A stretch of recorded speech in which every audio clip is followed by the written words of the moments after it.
સુરતમાં ગૌ માતાને રાષ્ટ્રમાતા જાહેર કરવાની અને દેશભરમાં ગૌવધ પર સંપૂર્ણ પ્રતિબંધ મૂકવાની માંગ સાથે 27 જુલાઈએ વિશાળ જનજાગૃતિ રેલી યોજનાર છે। સંતોના સાનિધ્યમાં નીકળનારી આ રેલી બાદ રાષ્ટ્રપતિ, પ્રધાનમંત્રી અને મુખ્યમંત્રીના નામે કલેક્ટરને આવેદનપત્ર સુપરત કરવામાં આવશે।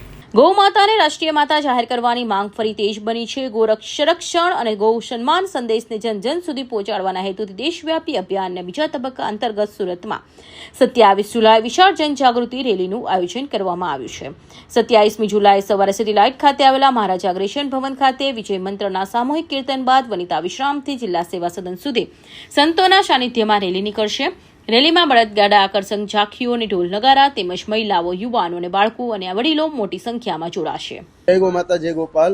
27 जुलाई 2026 भारत के लिए एक विशेष दिन लेकर के आया है। इस दिन भारत के 790 जिला केंद्रों से गौ माता की सेवा, सुरक्षा और सम्मान के लिए एक प्रार्थना पत्र राष्ट्रपति, प्रधानमंत्री, मुख्यमंत्री और राज्यपाल के नाम दिया जा रहा है। संपूर्ण भारतवर्ष में गौवध समाप्त हो, गौ माता को राष्ट्रमाता घोषित किया जाए और गौ सेवा के लिए केंद्रीय नीति, केंद्रीय कानून बने।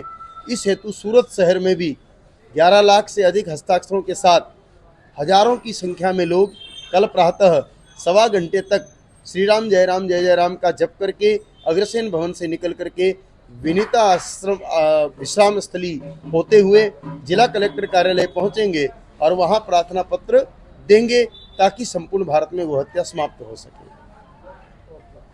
આ સાથે હસ્તાક્ષર અભિયાનમાં એકત્ર થયેલા હસ્તાક્ષરો અને ગૌભક્તો દ્વારા રક્તથી લખાયેલા પત્રો પણ રેલીનું મુખ્ય આકર્ષણ બનશે।